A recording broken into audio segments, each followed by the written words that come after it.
Warning: the reviews expressed in this video should not be taken as law or be worshipped in any way whatsoever. I'm just an idiot with an opinion on YouTube. If you don't like my opinion, it's a free country, so good job there. If you like the video, like, subscribe, share it with your friends, sleep with a fan in the background. The whole world is your oyster, so let's begin. Hey guys, my name is Nathan here with 1 Minute Reviews.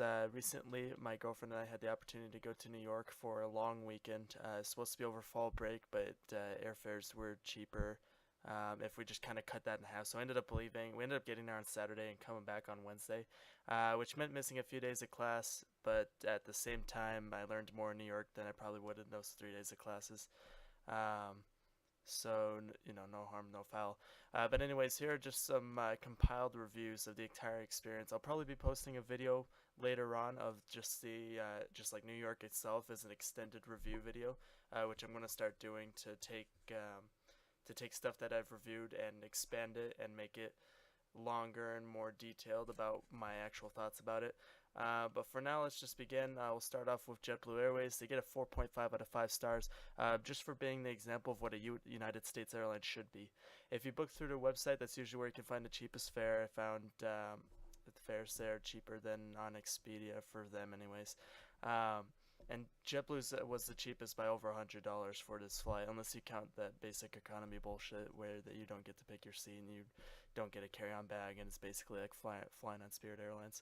That's why I don't fly in Delta United. That's why I try not to fly in Delta United anymore, because I'm sick and tired of seeing those fares on there.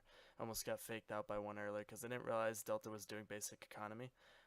So I almost got tricked into that. But anyways, flight attendant service was average, maybe slightly above average. But JetBlue gets points for having a great frequent flyer program.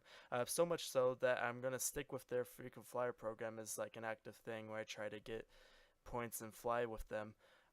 Even though I live in Salt Lake City and they're mostly an East Coast airline, just because I think they're a good airline.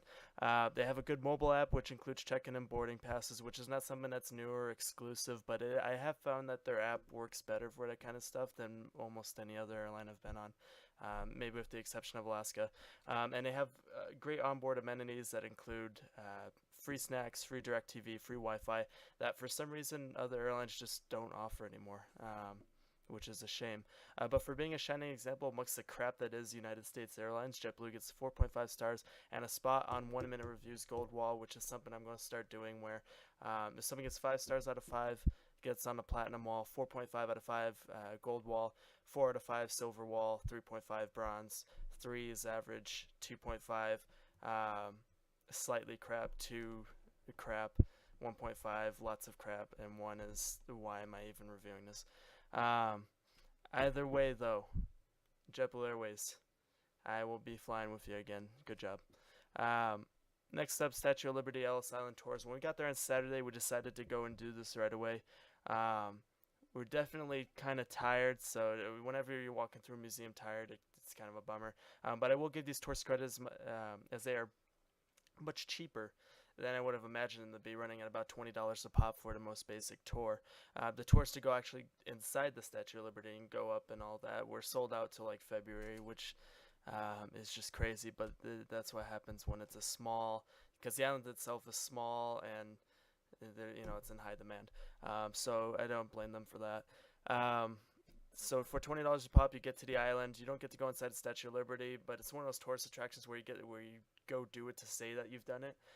So I didn't feel like that was a big deal. Ellis Island has a lot of interesting exhibits, but it does get a little cramped both there and on the boat. Food options are available, but they're somewhat expensive, so you may want to grab a bite before touring. It's a fun experience for sure, but not really much more than that, so I'll give it a 4 out of 5 stars. Next, we're going to review New York subway system, the Metropolitan Transport Authority, I think, MTA or something like that. Public transportation, as we all know, is a painful necessity of life in a big city, but New York City is really dropping the ball in their transport network. While big cities in other countries have modernized their subways, trains, and buses, and all of that, New York is still very much stuck in this old like 1970s mindset with rickety, loud trains, dirty and hot subway stations, crowded terminals. Its saving grace is the convenience, especially with the 7-day unlimited Metro card, which I found was a great deal for tourists if you're only staying there for a week. It's like $32. You get the card, you can go anywhere with it. on and off whenever you want, essentially. Except for the air train, it doesn't work on for some reason. Um, but yeah, the other part of that convenience is that you don't really have to walk more than half a mile because of the subway system to get anywhere meaningful in this setting. But weighing the pros and cons together, I gotta give it 2.5 out of 5 stars in this one. Chinatown gets 4 out of 5 stars.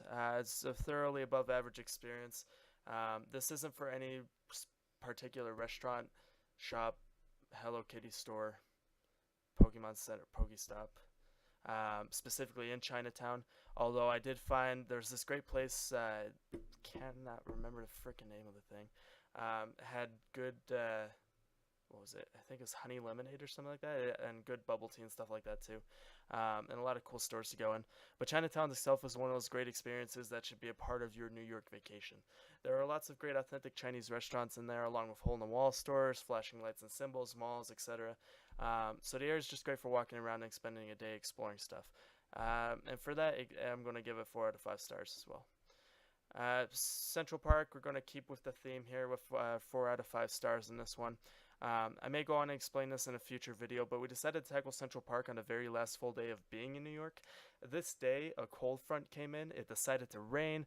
For reasons that will be explained in a further video, we were carrying all of our luggage with us while trekking through the park, and I nearly got pooped on by a bird. So, as a semi-serious reviewer of things, it's not wise to let these external circumstances get in the way of an honest take on something, but it was hard to fully enjoy the park under these circumstances. That said, I love the juxtaposition of all the trees and greenery of the area set to an immensely urban setting, and it was great to just walk along the paths and go up the hills, and there's rocks there you can take pictures on stuff.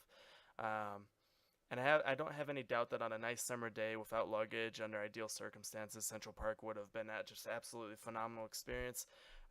So I may review that again later, but pending further nicer conditions, Central Park gets a 4 out of 5 stars.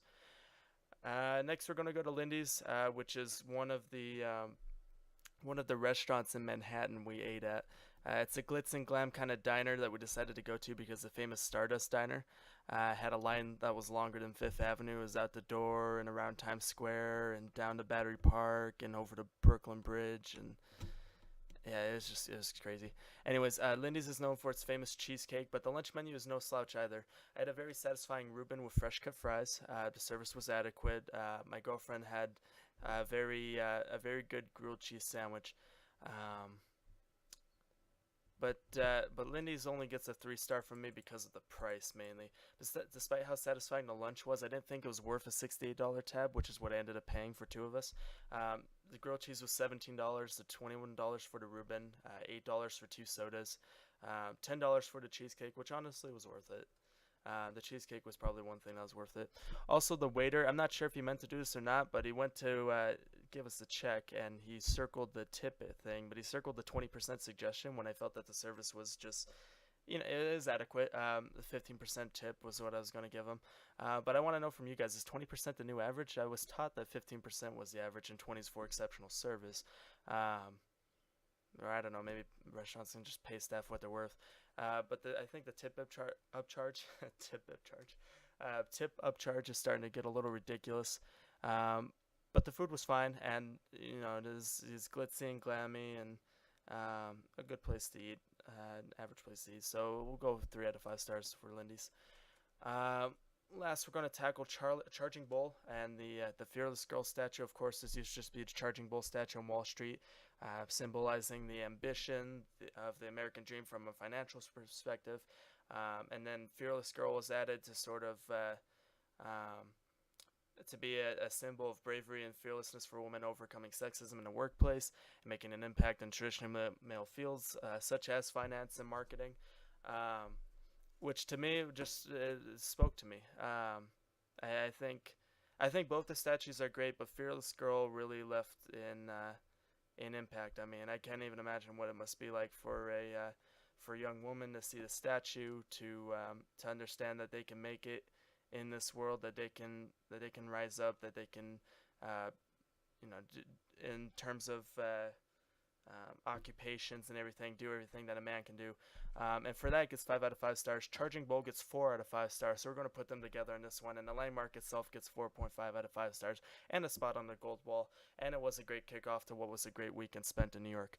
If you guys have any suggestions for what I should review next, I may do a further thoughts video on New York. I think next I'm probably going to review concerts, maybe something music related. So just let me know. 1 minute reviews. We'll see you next time.